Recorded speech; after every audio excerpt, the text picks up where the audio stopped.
Hoje um homem ordinário conversa com Duda Las Casas, poeta, diretora de cinema e TV, estudou jornalismo em Belo Horizonte, artes visuais no Rio de Janeiro. Hoje ela se divide entre Brasil e Portugal, onde pesquisa a língua portuguesa na Universidade Nova de Lisboa. E ela também tem um site, na verdade uma página de memes. Vamos saber sobre isso? Ei, Duda! Olá! Tudo bem? Tudo Ô, bom? Duda, nós artistas somos assim, né? Fazemos tudo. Antes eu pintava até os 7, hoje eu pinto até os 16, 18, por aí vai. Você também é assim, né? Sim. Eu acho que essa coisa do artista é engraçado porque vai junto com uma busca, né? Assim, do autoconhecimento e de coisas que a gente vai descobrindo, né? E hoje eu acho as gerações muito mais abertas até para isso, né? Assim, eles não têm tantas amarras, né? Para chegar nisso, assim. Eu demorei anos para poder falar. Sim, eu sou uma artista. Eu tive muita dificuldade de me reconhecer assim. Eu acho que... Duda, eu também. né? Eu também, até eu me assumi, falando, não, eu sou artista. Porque você estudou Belas Artes também. Não, na verdade, eu fiz jornalismo aqui e depois eu fiz vários cursos no Parque Lage, no Rio, de artes visuais, para videoarte, fotografia, mais ligados à imagem mesmo, que já era o que eu trabalhava há mais tempo.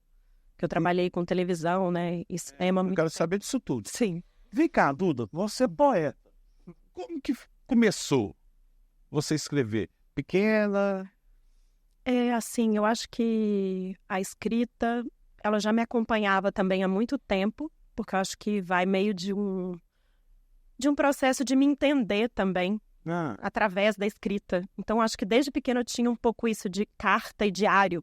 Por exemplo, você escrevia diários? Não. Porque eu acho que também, não sei, acho que tem uma coisa íntima, que eu acho que trazia muito essa coisa do diário, de ter aquele diário com chave e ficar ali escrevendo. E é engraçado que eu estava outro dia vendo aí numa dessas coisas de autoajuda do Instagram, Sim. Falando que a gente geralmente faz o que a gente dizia que a gente ia fazer quando era criança. E eu me lembro que quando me perguntavam o que você quer fazer, o que você quer ser, e eu falava que eu queria ser secretária, que eu adorava isso, ficar no telefone, falando com as pessoas e tudo, e cantora. E aí, é curioso isso, porque eu acho que a escrita, para mim, ela veio depois de várias outras coisas que eu testei, assim.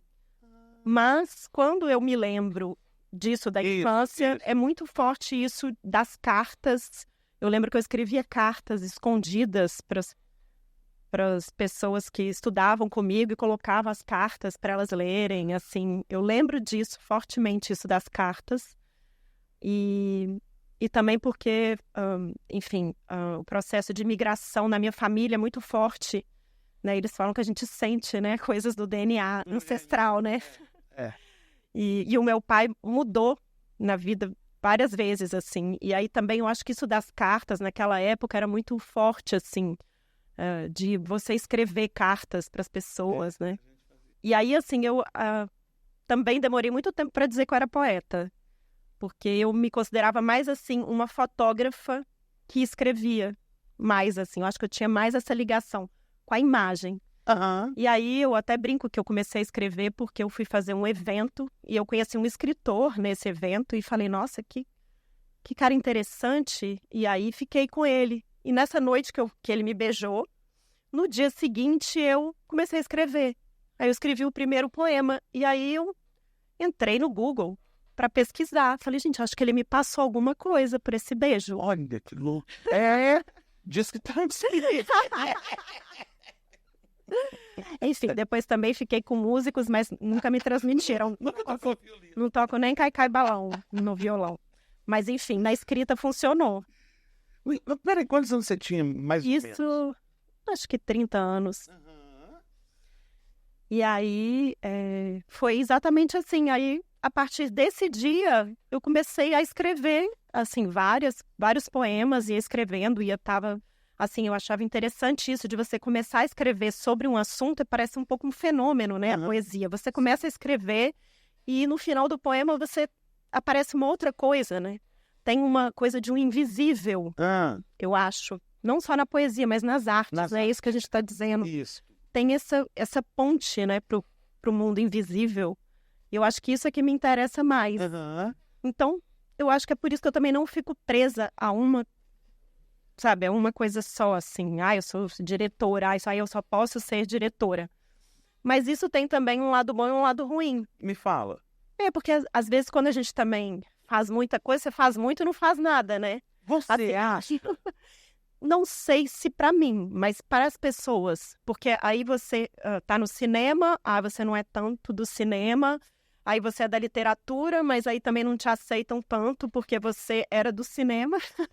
Eu não sei, eu vejo um pouco isso. A mesma coisa, assim, até no próprio cinema. Assim, quando você começa, por exemplo, com fotografia e depois você vai para direção, ou você vai ser atriz, não sei. Eu não vejo, assim, algo tão aberto. Talvez essas gerações de agora, muito mais. Porque hoje em dia, eu vejo pela minha sobrinha, ela é atriz, a minha sobrinha, ela canta, ela faz tudo, assim. Com 11 anos, ela já Você fala aí, canta tudo. Ela com 6 anos, eu lembro que ela fez um desenho pra mim e escreveu atrás, Isa. Aí eu falei, Isa? Isa é meu nome de artista. Aí eu falei, pô, demorei 40 anos pra poder falar que eu era artista e ela já fala isso com 6, tá? Tá errado. Eu te entendo, eu concordo com você, mas eu não quero concordar. Sim, não, e eu também não vou entrar nessa resistência, eu prefiro fazer. Isso. Agora eu tô, inclusive, arriscando como cantora, que eu cansei de ser poeta, então agora eu tô arriscando na música. Maravilha. Ô, Duda, você não acha importante isso? A gente fazer? Eu acho. Porque eu acho isso. Assim, eu adoro isso que você falou sobre... eu não me sinto nem escritora, nem blá, blá, blá, porque eu faço tudo, blá, blá, blá, e acho que a gente está fazendo mal feito. Na verdade, a gente não está fazendo mal feito, né? Sim. A gente está fazendo o que a gente acha que é certo fazer. Com a nossa verdade, Com a nossa verdade, né? Ô, Duda, quando você publicou seu primeiro livro? Então, o primeiro livro, que foi o Viseira... Desculpa. Você foi juntando Isso, eu fiquei muito tempo escrevendo. E aí, não sei, quando deu uns 5 anos que eu estava escrevendo, eu entrei numa oficina de poesia lá no Rio de Janeiro, que nessa época eu morava no Rio, e do Carlito Azevedo, que é um super... Eu chamo ele até de hierofante, que ele é a carta do baralho, assim, uma pessoa que ele abre para escrita mesmo e para criação, e ele é um cara que entende muito de poesia. A oficina dele abre também para esse processo. Assim, foi quando acho que o processo aconteceu. E aí, depois de 7 anos, eu acabei lançando o Viseira, que foi esse livro pelas 7 letras, que na verdade, assim, isso do primeiro livro é algo forte também, porque hoje em dia, assim, quando eu pego o livro, né, eu falo, nossa, tem tanta coisa aqui que eu não colocaria hoje em dia, né? Sim, com certeza. Mas eu acho que faz parte desse processo, que também faz parte até, por exemplo, de um processo de uma gravação de um programa, né? Sim. Eu lembro quando eu dirigia um programa, eu dirigi alguns programas lá na Rede Minas, né? E aí eu lembro que a gente tinha isso de ter que acabar muito rápido, fechar o programa muito rápido. E aí, quando chegava à noite, eu sonhava, assim, com a música, aí não coloquei essa parte, não sei o quê. Mas aí você tem que desprender do processo. Bom. Mas eu tenho uma dificuldade muito grande de fechar os meus trabalhos, assim. Eu tenho uma dificuldade imensa. Eu começo, mas quando eu tô fechando, agora, por exemplo, eu tô fechando um filme e um livro. E aí começa a me dar uma sensação até de morte, assim. É uma coisa meio de morte e renascimento, né? Então, eu aprendi também a renascer. Porque senão você fica naquela sensação e aí você só inicia, assim, né? Aí você vai começando. Eu, assim, tenho vários projetos iniciados e poucos concluídos. Mas agora eu tô trabalhando um pouco essa questão, assim, de finalizar, independente do que vai ser, e desapegar, que é difícil desapegar, né? Ô, Duda, quando tá pronto, e aí já foi lançar, você fala, meu Deus, tem que ter um dado. Exato. E vou lá voltar e vou mudar. Eu lembro uma época, quando os programas começaram a ser colocados no YouTube, aí eu pegava e arrependia totalmente de ter falado alguma coisa. Aí eu ia lá e denunciava eu mesma. Falava, gente, tira isso do ar. Por favor, não quero me ver. É um horror, né, isso, gente? É isso, parece que você vai naquele impulso, eu sou muito do impulso, né? Quem é, assim, do impulso, e depois a gente arrepende. Outro dia mesmo, eu fui participar de um sarau lá em Lisboa, tem um movimento muito legal de sarau de mulheres. É um evento que chama Sarau Delas, que foi uma brasileira, a Gabriela, que inventou esse evento. E aí um dia uma das meninas lá falou, nossa, eu adoro aqui um poema seu e tal. E foi ler o poema, eu falei, meu Deus, gente, eu não acredito que eu escrevi esse poema. Nossa, tipo assim, eu vou falar que foi tipo um canal. Sei. Porque, enfim, porque é isso, o tempo passa e você também vai mudando isso, né? Mas é natural do processo, né? Não tem que se culpar. E que bom. Eu acho que eu já me culpei muito, assim. Agora eu tô já acostumei a passar vergonha, né? Depois que a gente acostuma a passar vergonha, a gente quer passar mais. E quando você começa a justificar também, não, eu fiz isso. Exato. Deixa, esquece, né? Manda. Duda, como que esses... Doutora, os internautas estão perguntando aqui, ó. Minha prima Suzana Cohen, lá de Portugal, falou que é amiga da Érica Cid. Suzana! Ai, gente, adoro ela. Suzana é maravilhosa. Já até meu livro ela já levou pra lá, pra mim. Me conta essa história de Portugal. Como você foi parar lá? Assim, na verdade, eu fui parar lá meio por causa de uma queda, assim. Eu tava num set de filmagem e eu não vi, era à noite, um filme de época, numa fazenda em Cataguases, e aí eu não vi um degrau e caí. E até um dos poemas principais do livro, ele vai dessa queda. E aí, por causa disso, eu tive que fechar minha casa no Rio e retornar aqui a Belo Horizonte, que é onde meus pais moram. Ok.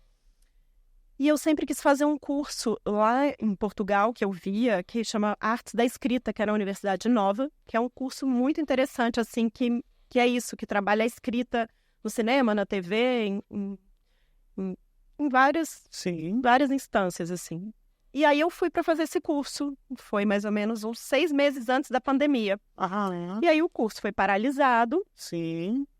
E aí eu tive que tomar essa decisão, se eu iria voltar para cá, mas estava nessa história da pandemia, e eu falei, não, eu vim para isso, eu vou pelo menos acabar o que eu vim fazer aqui. Sim. E acabei ficando, e a pandemia passou, e outras coisas foram acontecendo. Eu comecei a trabalhar lá com livrarias, que também era algo que eu não imaginava, que foi o que aconteceu também, porque também, claro que a gente tem, né, essa coisa da imigração, você também tem dificuldades, né, de chegar e arrumar trabalhos aonde você era acostumado a fazer no seu país, né? Então foi muito interessante até isso, de também trabalhar com essas coisas. Trabalhei em café, em livrarias, assim, e, assim, interessante, mas árduo, porque também, né, trabalhos. Eu acho que esse meu novo livro que eu tô fazendo, ele fala sobre o trabalho. É engraçado, assim, ou não, mas eu acho que ele fala muito sobre mesmo esse dia a dia, o sustento de um artista, né? Como que um artista, assim, sobrevive, né? Como? Eu tenho... eu parar com... Não é, assim, é porque tem isso do sustento do artista e como você consegue também fazer a outra parte acontecer para você poder também mexer naquilo, né? E muitas vezes, óbvio, a gente fica naquele meio disso, né? Aí eu vou largar tudo e vou ficar só nas artes, mas aí na realidade não funciona assim. Funciona para algumas pessoas, claro, mas para poucas, né? E eu percebo, por exemplo, lá em Portugal, que eu achei que era mais fácil até essa área artística, mas eu tenho muitos amigos lá, músicos, escritores, e quase 90% deles têm um outro trabalho. Sim. Dificilmente, assim, né, se vive lá, assim, de arte, né? Eles vão te tratar bem?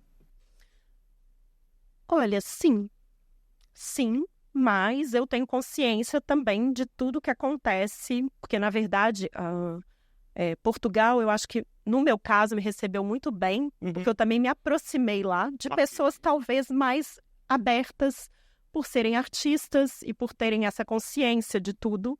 Então, eu acho que para quem passa esse dia a dia, assim, é muito difícil, mas eu acho que a xenofobia nem é com os brasileiros também, mas eu acho que a xenofobia maior é mesmo, assim, com os indianos, paquistaneses, nepaleses.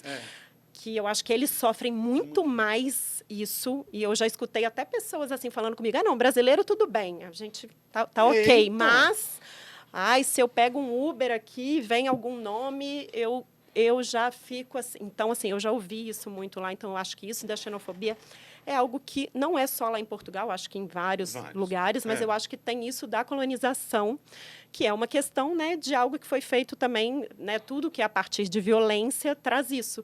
Mas eu acho que, ao mesmo tempo, a gente poder ir para lá e trabalhar lá e fazer isso tudo, no meu caso, eu consegui, assim, transitar. Uma coisa que eu acho muito interessante de Portugal é que eles são muito abertos a essa área artística, sabe, assim, aos brasileiros, tanto na música quanto até na poesia. Eu acho que eles têm algo, assim, que eles são muito interessados na cultura brasileira, que é algo que aqui a gente não tem muito, né? Por exemplo, quando eu fui para lá, eu não sabia o nome de um cantor português. Ok. E eles sabem, tem referências aqui sobre o Brasil nossa, assim, tem gente que entende muito, assim, de cultura brasileira, inclusive quando você tá andando no carro, você tá escutando uma rádio, tá alguém do Brasil tocando. Isso, claro que hoje em dia tem muitos brasileiros lá, né? Parece até uma cidade do Brasil. Sim. Tem muita gente, mas eu acho que isso é bem diferente, assim, a relação que eles têm com a cultura brasileira, inclusive os shows todos lá brasileiros ficam sempre cheios. Que é bem diferente do que a gente tem aqui, dessa percepção de lá, né? Eu gostei muito de Lisboa. Achei uma cidade linda, linda, linda, linda. Sei te falar o que eu achei do povo, como me recebeu, não. Eu sei, me trataram bem. Sim. Trataram bem, eu acho que não tive problema. Eu achei a cidade muito linda. É lindo lá. É uma luz muito bonita. É. Belo Horizonte também tem uma luz bonita, mas lá eu acho que é especial mesmo. O Rio também tem, né? Porque eu estava semana passada no Rio e estava pensando isso. Nossa, gente, que lugar bonito, né? Que lugar cenário. Mas contraditório, né? É muito contraditório, porque quem fica na Zona Sul, né? E você fica naquele mundo. Eu acho o Rio de Janeiro maravilhoso, mas eu desço do avião, na hora que vem aquele bafo, aí eu desmaio. Olha que engraçado, eu nasci no Rio, mas a minha família, da minha mãe é mineira, e a família do meu pai é do Piauí, é uma mistura. Mas essa vez que eu fui para o Rio, eu desci do ônibus, que eu fui de ônibus, e eu pensei, gente, me lembrei da Maria Bethânia, que uma vez ela disse que o Rio tem um cheiro de batata frita com gasolina. E eu pensei, gente, eu tava com uma saudade desse cheiro aqui de batata frita com gasolina. Porque eu acho que tem isso, até uma saudade mineral. Assim. Quando eu chego lá, eu tenho um pouco me bate essa coisa emotiva, não sei explicar. Se tem alguma coisa com isso. Que interessante. Toda, me fala uma coisa. Poetas brasileiros que moram em Portugal. Tem muitos. Me fala que eu preciso conhecer. Assim, alguém que faz um trabalho bem interessante lá é a Ellen Lima Vassu. Que ela fala muito sobre ancestralidade, e ela faz uma coisa com o português e o tupi, e ela faz uma crítica, assim, é bem interessante o trabalho dela, de poesia. Enfim, é muita gente, se eu começar a falar aqui... Aí vai esquecer de alguém. Mas eu acho que o legal da poesia lá, e que tem até um Volta para Tua Terra, que é uma edição da Urutau, que eu participei com um poema, que foram vários poetas imigrantes, que fizeram vários poemas sobre essa experiência da imigração. Então, isso eu acho que é muito interessante. E eu acho que, assim, a poesia, hoje eu enxergo meio também de uma outra maneira, porque eu acho que tem uma coisa de atos poéticos, né? Eu acho que a poesia não é só aquilo que... Eu até brinco que eu falo, gente, um livro não é o que uma poeta tem de melhor, né? Tem várias outras coisas. E lá em Portugal, teve um episódio que aqui não chegou tanto aqui no Brasil, mas que foi muito forte, que foi a Keila Brasil, que é uma artista... e atriz trans, e que ela invadiu o palco em uma peça que estava acontecendo. Fiquei sabendo, me conta. E ela fez essa crítica, né? Que no lugar da atriz trans colocaram, né, um cisgênero, e aí, enfim, ela invadiu o palco, e foi algo muito forte que eu acho que aconteceu ali, tanto para os imigrantes quanto para quem estava ali, porque eu acho que foi assim um grito também, né, algo de resistência. E para mim isso tem a ver com poesia, assim. Eu acho que foi um ato poético, né? Então, muitas vezes isso não está ligado Eu acho que a poesia, né, muitas vezes está ligado a esses atos poéticos que quem diz muito, quem fala muito sobre isso é o Jodorowsky, né? Que ele utiliza a psicomagia, né? Que ele fala que são atos que você faz para curar ali alguma coisa, para chegar ali em alguma coisa. Poeta portuguesa nova geração. Eu vou citar uma que eu sou apaixonado por ela. Matilde. A Matilde Campilho. Meu Deus, que pessoa que é aquela. É, né? E as entrevistas dela são muito interessantes, né? O ponto de vista dela, né? Na maneira que ela fala também, né? Assim, Eu não né? choro, fiquei chorando. Ela fica falando... Tem uma poeta que eu gosto muito, que é a Cláudia R. Sampaio, que eu acho ela também fantástica. E ela também é uma poeta, assim, que ela vai num ponto, assim, eu acho, me emociona. Depois também, para quem não conhece, vale a pena procurar. Mas eu descobri vários poetas portugueses, assim, que eu não conhecia, como a Maria Teresa Horta, que é das Novas Cartas Portuguesas, assim, que eu achei também ela incrível e escreve também livros de poesia erótica e tal. Eu gosto muito dela, da Maria Teresa Horta, e também do Herberto Helder, que é um super poeta português que eu também descobri mais nessa ida para Portugal. Comecei a comprar todos os livros, assim, fiquei fascinada, né? E... Você consome muito? Sim, principalmente porque eu fui trabalhar em livraria, né? Então eu fico muito nesse processo de livreira. E é um perigo ser livreira, né? Porque você, todo mês, quer adquirir ali alguma coisa. Ontem eu vi um filme falando nisso, que é sobre um cara que ele vai organizar os livros de um escritor. Aí chega lá aquele milhão de livros e ele falou, em cada 2 que eu arquivava, eu lia um. Então ele disse que demorou anos para ele poder escrever, colocar tudo ali, né? Quem está começando, Duda, quer lançar um livro, o que você aconselha? Como que faz?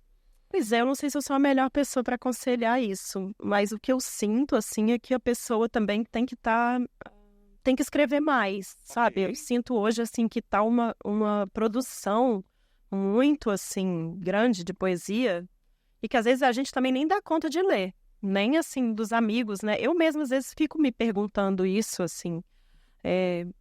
O Marcelino Freire, que é um escritor pernambucano, eu acho interessante que ele fala uma frase que é: a gente já vem desde pequeno com os livros que a gente vai escrever. É bonito isso, lindo. né? E eu fiz a oficina dele lá em Lisboa, ele foi a Lisboa no ano passado, e foi incrível, assim, porque eu acho que ele tratava muito da poesia como algo também espiritual, assim, algo que eu também acredito. Então eu penso que, às vezes, é interessante que a pessoa esteja com aquela verdade ali, que, óbvio, ficção ou não, né, do que for, mas que ela aguarde esse tempo também para elaborar aquilo, porque senão também vira muito isso de você, escreve, publica, escreve, publica, escreve, publica, e aí eu não sei, na minha opinião, isso perde o sentido. Então, assim, eu acho que o que é mais interessante da poesia também é isso do coletivo também, de você escrever e de você trocar com outras pessoas e de você também ir para esse outro lugar, né? E eu acho que hoje em dia também tem vários livros de poesia que também misturam outras artes, né? Acho que a poesia está em vários lugares, né? Exatamente. Então, eu não sei se, assim, é claro que é importante você publicar, mas não sei se isso também é o mais importante quando a pessoa está começando. E eu sempre penso isso, nossa, eu já poderia ter lançado o meu livro, sei lá, com 24 anos. Sim. Mas eu fico feliz que ele não tenha vindo, porque ele veio depois e eu ainda acho que eu deveria, sei lá, ter até amadurecido mais no meu processo de escrita. Então eu penso, nossa, talvez se eu tivesse escrito ali desde nova, eu ia estar achando um lixo. Mas, enfim, claro que tem outras questões também que vai da evolução, né, das coisas. E a escrita também vai com essa evolução, né? Mas você tem outro livro. Você tem... Eu publiquei o Cheia de Fome, que foi uma publicação, autopublicação, que vai um pouco disso, que eu acho que hoje em dia as pessoas também ficam muito presas a isso das editoras, né? E uma coisa que eu acho muito interessante são esses outros processos de zines e publicações que qualquer pessoa pode também colocar no mundo, fazer, levar embaixo do braço, obrigar as pessoas a comprar, porque poesia, muitas vezes a gente obriga as pessoas a comprarem, né? As pessoas não gostam tanto, às vezes não chega a todo mundo, mas, enfim, eu acho que isso das pequenas publicações, eu acho que é um caminho, tá aí, um caminho que eu acho, né? Que a pessoa começa ali a imprimir aquilo e a passar para as pessoas. Eu acho que é interessante. Talvez a pessoa fique... Eu tenho amigos que ficam anos e anos esperando uma editora ou nesse processo também com livros guardados, livros prontos guardados. Também não sou a favor disso, né? Eu acho que tem que ter essa medida, né? Que é difícil também, né? A gente ter as medidas das... Duda, eu vou te contar uma coisa aqui que eu acho que eu nunca contei eu acho que eu contei para o meu psicólogo. Você sabe que a poesia me salvou? Olha. Minha mãe faleceu e eu fiquei devastado. É uma coisa que não tem explicação. Acho que é só, não sei da onde que você arruma força, enfim. Uhum. E eu e a minha irmã estávamos completamente devastados mesmo, assim. Então a gente chegava em casa, ela no trabalho, eu também, ela muito jovem, e aí eu pegava, sei lá, Flor-Bela Espanca, ela Mário Quintana. Aí eu lia uma Flor-Bela Espanca para ela, ela lia um Mário Quintana. Eu li um Fernando Pessoa para ela. Que lindo. E foi assim. Que lindo. E a gente ia ficando a alma, a gente ia ficando, sabe, assim, mais tranquilo. Era como se fosse uma oração. Sim. É uma meditação, né? Assim, eu acho que assim, eu acho que a literatura tem mesmo traz isso de uma salvação. Tem muitos escritores que não gostam que a gente fale isso, mas eu acho que é isso que você disse. Não à toa você me contou isso. Porque eu enxergo muito junto a esse processo. Tanto disso que eu te disse, desse mundo invisível, né? E de como a gente vai conversando, né? Através também dos livros, do aleatório, né? Como é que esse livro chega até você. Eu até tô tão louca nessa coisa energia e livros, que eu agora, assim, às vezes eu pego o livro e falo, não, esse aqui eu acho que não vou ler agora. Aí eu falo, nossa, gente, que horror, eu nem abri esse livro e já tô aqui tendo uma intuição a respeito do livro, né, e tudo mais. Mas eu não sei, eu acho que vai um pouco disso, né? E eu adoro isso de você abrir, assim, o livro do nada. Não é? Abre aí numa aleatória. Vamos ver se vai funcionar, hein? Livro como tarô. Ai, que bonito. É o poema da Fátima, que é da minha mãe. Então, enfim, você tá falando da sua mãe. E aí, enfim, o livro é um poema que eu falo sobre ancestralidade e sobre isso, dessa força das mulheres, né? Porque também tem muito a ver com essa coisa mineira, né? Também a gente, querendo ou não, é muito presente, né? Assim, eu brinco que eu falo, nossa, gente, em Minas as pessoas escrevem e fazem música tão bem, né? Porque eu acho que aqui também não sei se não tem muita coisa para fazer, assim, igual cidades que tem praia, sabe? Aí eu acho que tem essa coisa muito aqui do bar. E aí, assim, né? Quando você escuta uma coisa, um clube da esquina, você fala, gente, isso aqui eu não fizeram isso, né? Ou até mesmo na poesia, em diversas áreas, né? Apesar de ter essa coisa do bairrismo um pouco mineiro, que eu acho que ainda prevalece. Aqui, infelizmente, eu sinto isso ainda aqui, assim, eu falo, nossa, tem tantos artistas, atores e tudo, mas que também ainda ficam nesse negócio que precisam sair daqui. Duda, eu concordo total com você. Eu acho, quando eu saí de Belo Horizonte, eu saí velho daqui, quando eu saí daqui, eu falei, eu posso ir para o Japão. Agora eu posso conquistar o mundo. Sim. O difícil foi sair daqui. É difícil isso, né? Acho que as montanhas vão te fechando, não tem isso. As montanhas eu acho que fecham mesmo, assim, né? É diferente, por exemplo, até mesmo lá no Rio, que você disse, né? Você chega lá no Rio, assim, eu já cheguei na praia, já chegou, o moço pra mim já chegou falando, ô meu amor, você quer uma canga? Aí eu falei, gente, isso é uma coisa Rio de Janeiro. Assim, apesar de que os mineiros têm essa receptividade de uma outra forma até mesmo, de uma educação, de uma coisa de receber bem as pessoas. Mas eu acho que aqui tem ainda um pouco isso, né? E eu acho que vem muito assim. Eu lembro que eu mudei pra cá com 15 anos. E aí eu lembro que existiam festas de 15 anos. Tipo assim, era normal ter festas de 15 anos. No né? Rio não tinha? E no Rio tinha muito menos. São Paulo também não tinha essa importância. Aqui era uma importância imensa. Você ia apresentar para a sociedade. Exatamente. Você ia apresentar a sociedade. E aí foi engraçado que quando eu fiz esse livro, tinha um poema que chamava As Mineiras Nunca São Felizes. E uma amiga minha ficou revoltada e falou, não, Duda, isso é um absurdo. Eu falei, você tem razão. E eu mudei. Não fala. Eu mudei. E aí o título é As Mineiras Podem Ser Felizes. Porque também a gente tem que dar um espaço, né? Para pelo menos as novas gerações... se libertarem.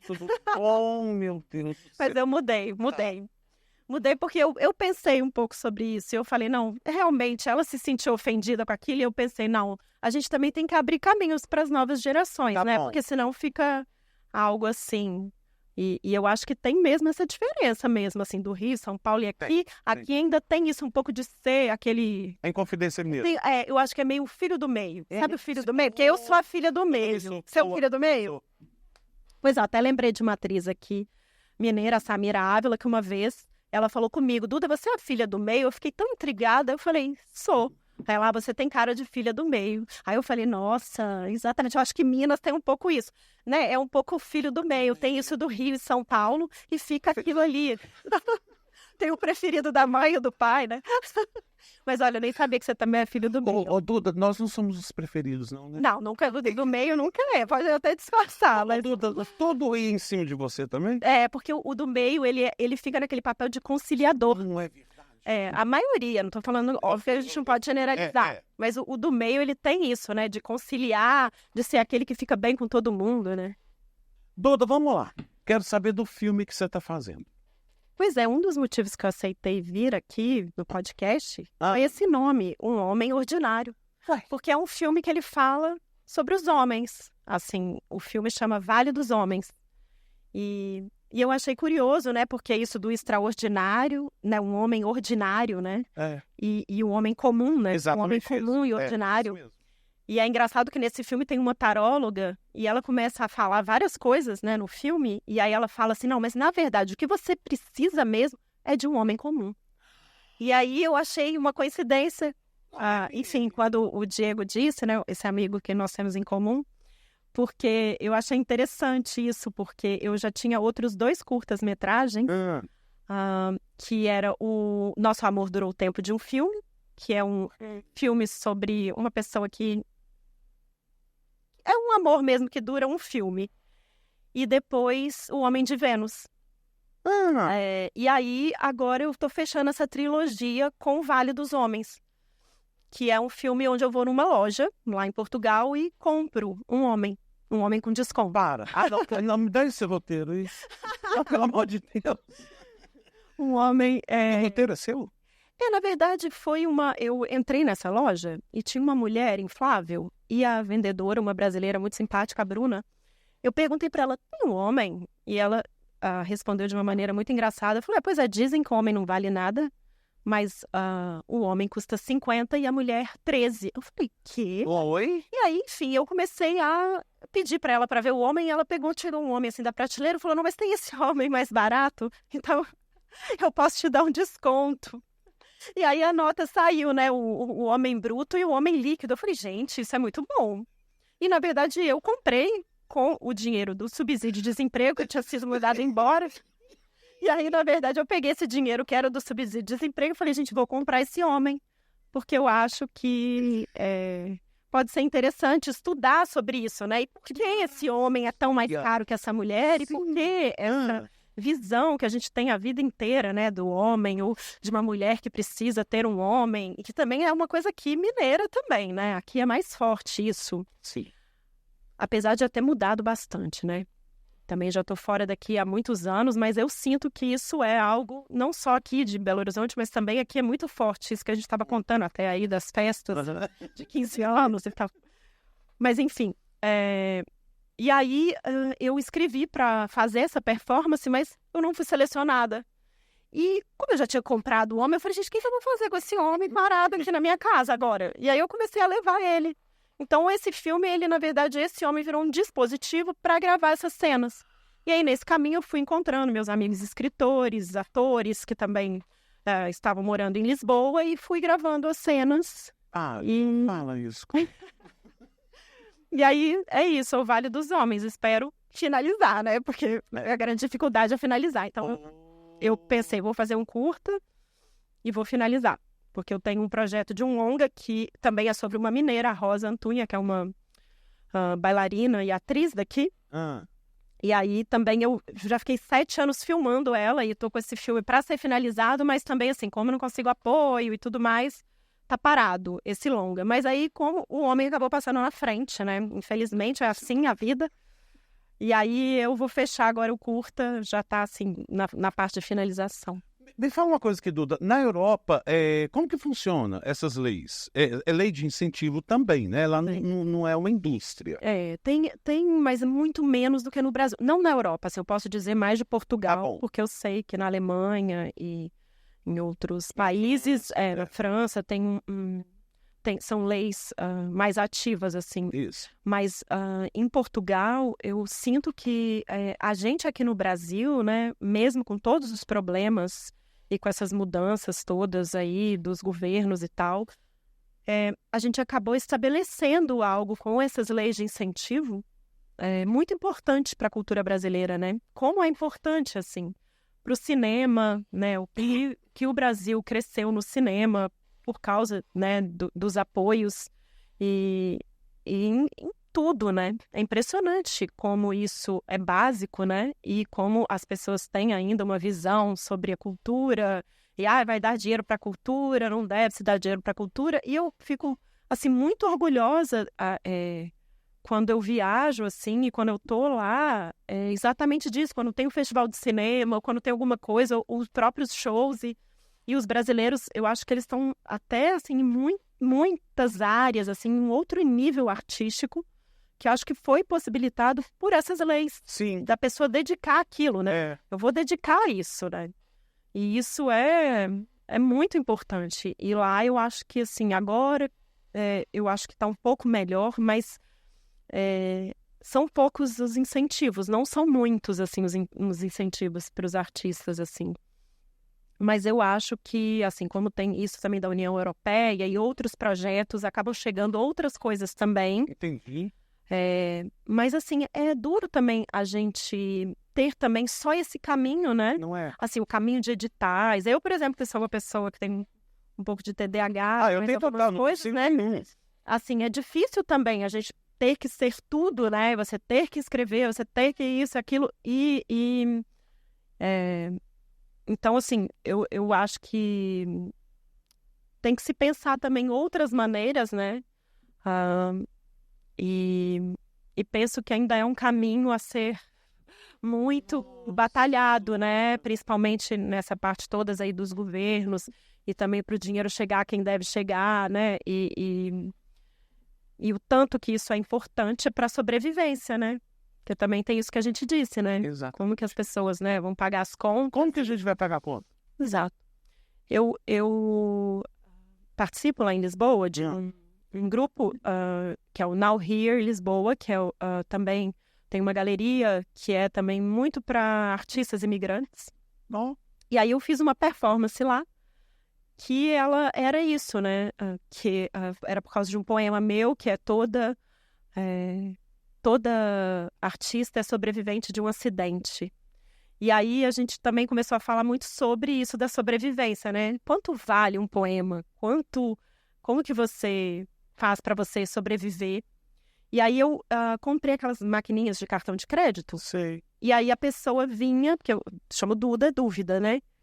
Então a pessoa vinha com uma dúvida e eu respondia a ela no ticketzinho, né, da máquina de cartão de crédito, que depois desaparece, né?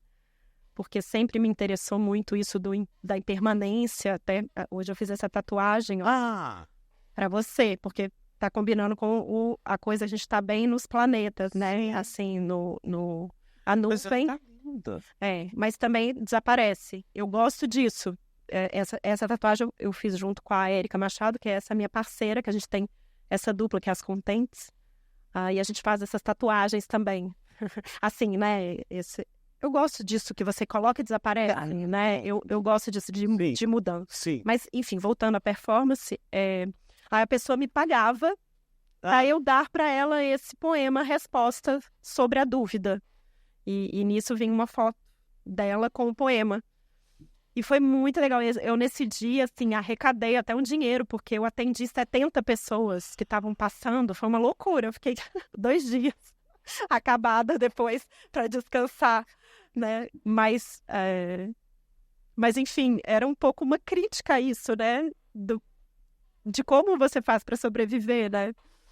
E, enfim, ainda não tenho resposta. Eu tô nessa e adorei o que você falou sobre esses editais, porque eu tenho um TDAH gigante. Na primeira frase eu já não entendi nada. O que é? Como é que é? Aí você tem que ir no parágrafo tal para ver o que é, como é que é o negócio. Parece aquela música da Karina Burr, né? Que ela fala do e olhe lá, né? Só sei tocar meu tambor e olhe lá. É difícil, né? Essa coisa das leis e dos editais, né? E de como também fazer essas criações se tornarem produtos também, né? Tá. Porque a gente tem essa dificuldade. Eu mesma fiz uma coisa, olha que legal. Acho que está aqui também. Eu trabalhava nessa livraria e eu pensei, gente, vou criar alguma coisa aqui para essa livraria. E aí pedi uma ajuda à Érica, porque também eu não sei, não desenho. E aí eu fiz esses marca-tetas, para marcar o livro, tá vendo? Assim, pode ser. Que tem a ver com isso, né? Que a gente vai, a criatividade, esse aí é para vocês. Jesus, Maria José, que coisa. Mas é isso, né? Que é isso, assim, de como também fazer a criatividade, né? Isso também se tornar um produto ou alguma coisa, né? Tem vários significados. Eu que chamo de marca-tetas, porque foi a Érica que batizou. Eu achei bonito. Pode ser uma outra coisa. Pode, total. Exatamente, depende da posição. Que tá isso? Mas, enfim, para comentar, né, sobre isso, né? Que como a gente, né, pode fazer isso. E depois dessa livraria, eu trabalho, eu colaboro também com uma outra livraria, que é a Greta, que é uma livraria que a Lorena, que é lá de João Pessoa, ela fez essa livraria só com livros de mulheres em Lisboa. Quando você for, tem que visitar. Claro. E também é muito interessante isso, você vê isso, né, de quem lê as mulheres e tudo mais, né? Tem toda uma... Então vem de lá, na Greta. Tem muito tempo que você não vem ao Brasil? Eu venho uma vez por ano. Eu queria vir mais vezes, mas a passagem está uma fortuna, né? Ô, Duda, eu tenho um amigo que mora em Lisboa. Ele foi por acaso. Ele foi por acaso mesmo, assim. Ele trabalhava... É um cara que vende a mãe virgem, eu te juro. Ele foi pra lá vender Mary Kay. Mary Kay. Maquiagem. Aí chegou lá, falou, que eu vou voltar para o Brasil? Menina, tem 17 anos que ele tá lá, ele não vem nem para ver a mãe. É mesmo. Ele não volta. Olha, muitos brasileiros que eu converso lá, estão lá há 20 anos e não voltam mais. Ele não vai ver. Eu não sei se também é isso, né? Além, tem essa coisa financeira e também tem algo, às vezes, do emocional. A pessoa não dá conta de voltar. O dele é isso, na verdade. Muita gente, É isso. E ele agora tem medo daqui. Sabe, mas... porque aí você começa a ficar olhando de longe, vai, não é mais aquilo que era. E essa sensação é estranha, né? Desse pertencimento, né? Não é? É estranho. Tá bom, vou voltar a Lisboa agora. Eu tô pensando, eu adoro a Alemanha. A Alemanha eu acho incrível também, né? Como eles estão à frente de tudo, né? Nas artes, tudo, assim. Claro que tem uma coisa aí política da extrema-direita avançando em todo lugar, mas eu acho que a Alemanha é nítido, né? Você vai lá numa galeria, você sai na rua, você já vê o tipo da pichação, você fala, uau, esse lugar é loucura, gente. Eu acho que a Alemanha realmente está muito, muito na frente nesse aspecto, assim, e também até mesmo em outros de pensamento também. Duda, me fala uma coisa. Tarô, como assim? Não, na verdade, olha, agora eu tô fazendo o meu primeiro curso mesmo de tarô com a Isabela Lages, que é paulista, maravilhosa. Porque, na verdade, essa história do tarô, eu acho que ela tem a ver com isso que a gente tá falando do aleatório. Tá. Então, eu não sei, eu acho que eu sou muito interessada nos símbolos e nesses arquétipos. Então, igual eu fiquei brincando aqui com você, que eu fiz a nuvem, que a gente tá no espaço cósmico.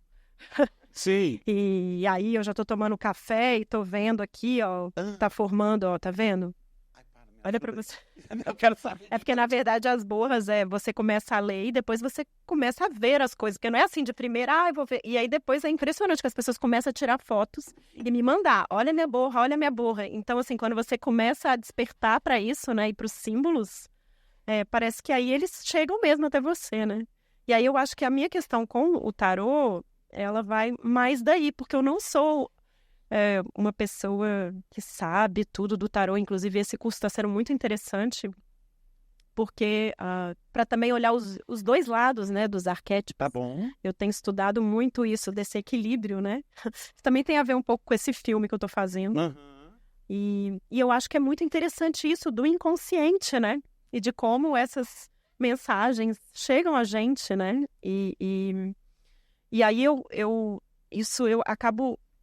eu acho que tudo começou porque eu descobri que o meu nome, Maria Eduarda, meu nome, assim, no momento, porque eu acho que a gente também pode mudar, né, os nomes, a gente fica muito preso, né, a um nome só. Mas o meu nome, por exemplo, ele foi escolhido num sorteio. Então, eu acho que tudo começou daí, desse sorteio, porque aí como colocar esse nome em mim de dúvida, eu tenho dúvida de muitas coisas, né? Então, quando eu não sei, eu sorteio. Gente, ela fez poesia até com o nome dela. Olha, não. Não, eu tenho um trabalho sobre as dúvidas, porque a minha tia diz, para de ficar chamando ela de dúvida, para. E minha tia tinha razão, porque eu acho que de tanto que me chamaram de dúvida, eu comecei a mesmo ir fundo nessa história da dúvida. E eu já tenho, assim, uns 3 anos que eu anoto tudo que, se você me falar aqui uma frase da dúvida, eu vou anotar.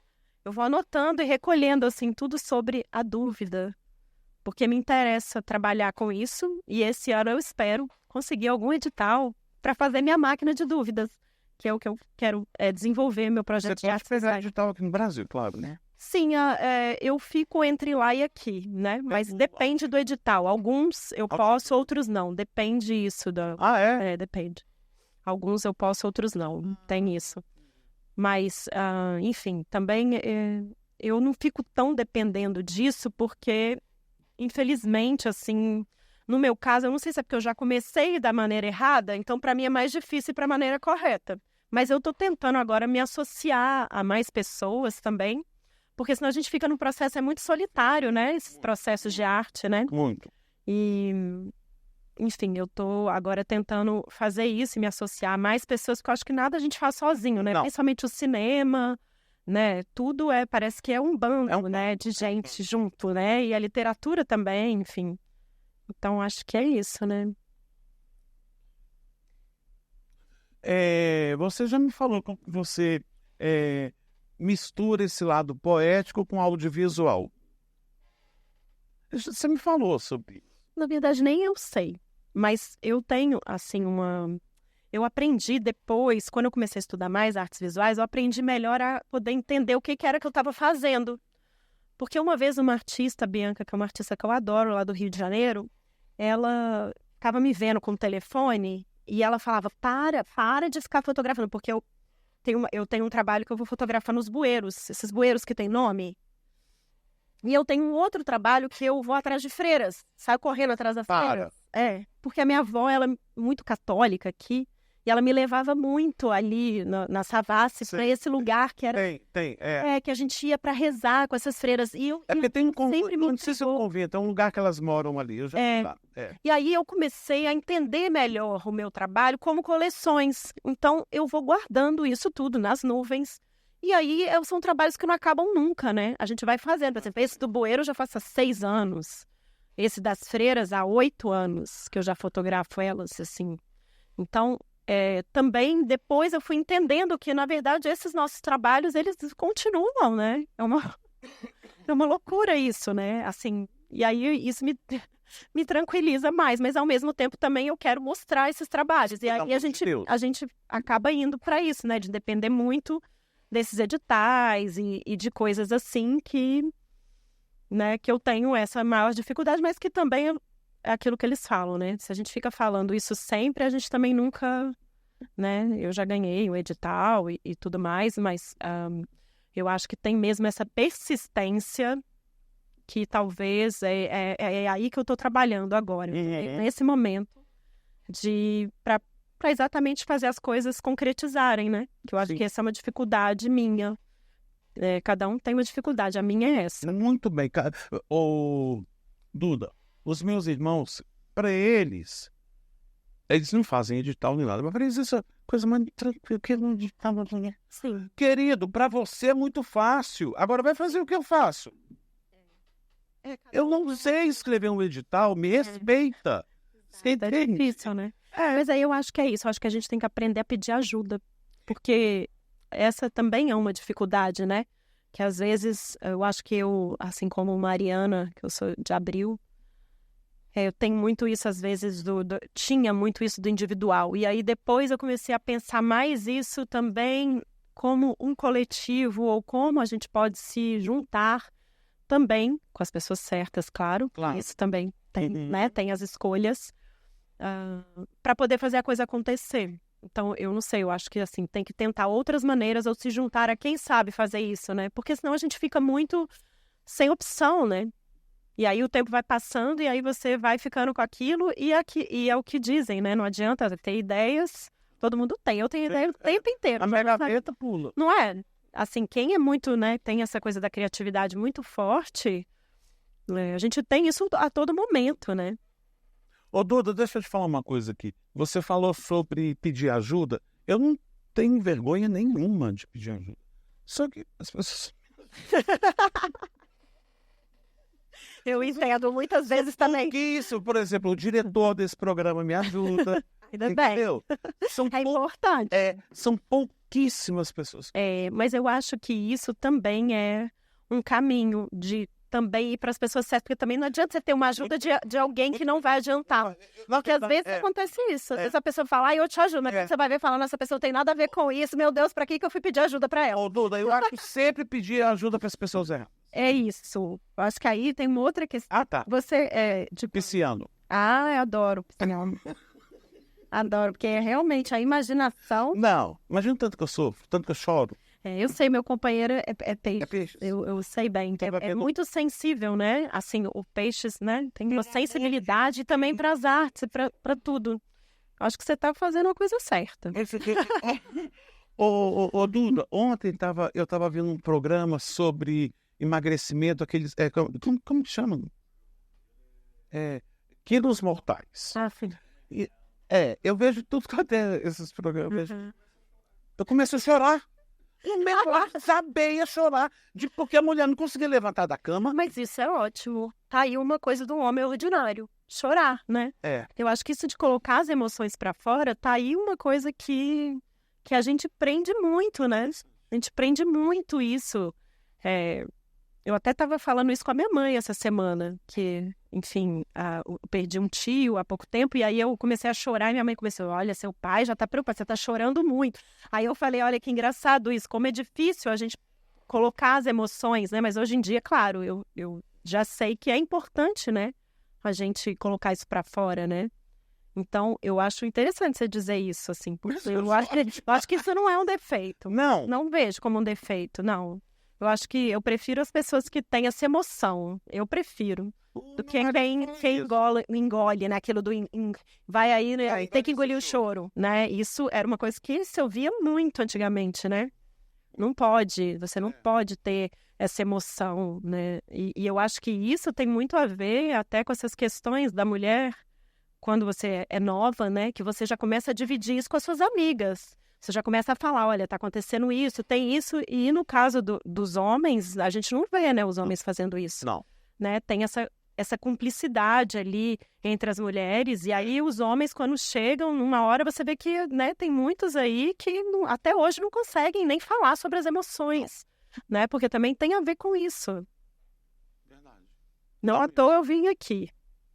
Né? Porque é um homem que chora. Duda, é possível você tirar uma carta para mim? Duda, deixa eu te perguntar uma coisa aqui. Quando eu vou escolher a carta... Geralmente, eu sempre falo para a pessoa escolher com a mão esquerda, que é a mão do coração. Mão esquerda. E aí, por exemplo, você pode fazer uma pergunta, se você quiser fazer uma pergunta direta, ou alguma coisa que você faça mentalmente e escolhe. Deixa eu te perguntar uma coisa. É alguma coisa de energia minha, alguma espiritual, não tem nada a ver? Faz, você que escolhe. Você Não, agora... isso tem a ver? Não, na verdade, hoje eu nem tô com o baralho inteiro. A gente tá fazendo mais, é uma coisa solta. Tá bom. Mas você pode fazer um pensamento sobre algo aí que a gente até esteja conversando agora. E Tá bom, eu já pensei. aí pronto. Uau! Saiu com a torre. Que essa carta é temida por alguns, mas eu acho que ela é uma carta boa. Porque ela diz pra gente jogar tudo abaixo para ter novos começos. Então pronto. Então, acho que é muito legal. E aqui, ó, nessa carta tem esse escrito, que esse desenho é da Érica Machado, e eu fiz os escritos. E aí vem, mesmo que doa, descubra-se.